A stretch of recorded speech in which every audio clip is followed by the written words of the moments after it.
इससे बड़ा सौभाग्य मुझे कुछ थोड़ी थी। अपने पुरखों के मान सम्मान के लिए हम क्या नहीं कर सकते। हमारे पुरखों ने लड़ाइयां लड़ी हैं, हमारी रोटी बेटी चोटी की रक्षा के लिए उन्होंने अपने प्राणों का बलिदान दिया।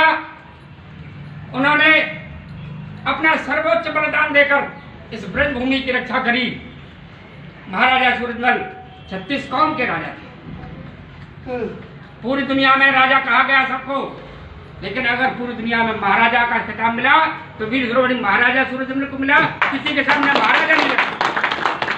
कितनी बड़ी बात है, कितना गौरवशाली इतिहास आपका हो सकता है कि 1947 में आजादी के बाद जब भरतपुर रियासत का एकीकरण हो रहा था, जब 565 रियासतों को मिलाकर के एक छत्र में भारत में मिलाया गया, और जब भरतपुर रियासत का नंबर आया सरदारों, तो उस वक्त के उप प्रधानमंत्री और गृह मंत्री सरदार वल्लभ भाई पटेल ने कहा था इशारा करके कि इस किले का ध्वज नहीं उतारा जाएगा। सभी रियासतों के ध्वज उतारे गए, वहां तिरंगा फहराया गया। सरदारों, इस रियासत का ध्वज नहीं उतारा जाएगा। क्यों? क्योंकि ये रियासत न तो अंग्रेजों के न कभी मुगलों के अधीन नहीं रही है। ये अजय रियासत है, ये लोहागढ़ है। 1947 में इतना बड़ा स्टेटमेंट पूरे 565 रियासत के लिए अगर मिला तो आपकी रियासत के लिए मिला, आपके लिए मिला।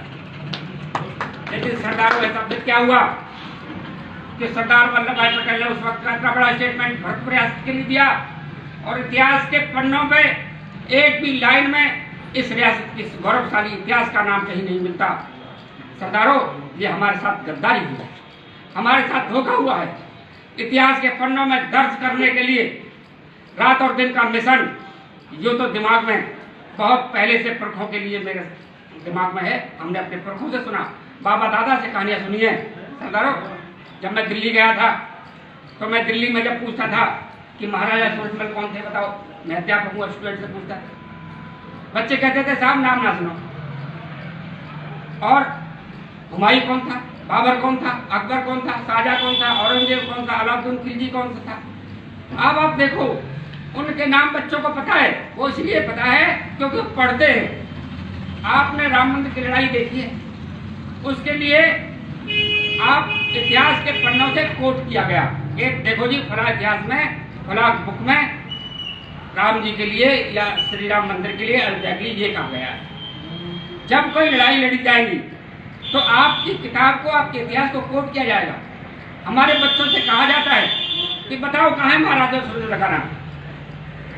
ये कितनी हीन भावना की बात है। हमने उन दुर्दांत हत्यारों को पढ़ा, अब पढ़ते जा रहे हैं जिनका हमें कोई लेना देना नहीं है, जो आक्रमणकारी थे, जिन्होंने हमारे देश की अस्मिता पर, हिंदुत्व पर करारी चोट की। अभी जैसे बताया गया, तमाम व्याख्यान आपको मिलते हैं। हमारे बीच में वो जौहर का कहीं उल्लेख नहीं है। हमारे वीर शिरोमणि महाराज ने 3 बार दिल्ली को जीता, उसका कोई उल्लेख नहीं है। वीर फाखरिया का कोई उल्लेख नहीं आता। वीर गोखला को हम कहीं नहीं पढ़ पाते। सरदारों, हमने बड़े बूढ़े से थोड़ा बहुत सुन लेते हैं, लेकिन जब तक बच्चे अपने आप को गौरवान्वित महसूस नहीं कर सकते, जब तक उनको असली इतिहास नहीं मिलेगा। सरदारों, इस मुहिम के लिए मैं रात और दिन आपके सहारे से, युवाओं से मैं अपील करता कि इस मिशन को कारगर कर लो। कोई राजनीति नहीं, कोई पार्टी नहीं, कोई पॉलिटिक्स नहीं, पूरा जीवन निकल गया। पिछले 50 साल से संघर्ष कर रहा हूँ सरदारों। मैं जब मेरे अंदर टीस थी तो मैंने सोचा था दिल्ली में मेरे पास एक जोड़ी कपड़े हुआ था कि एक स्कूल बनाऊंगा।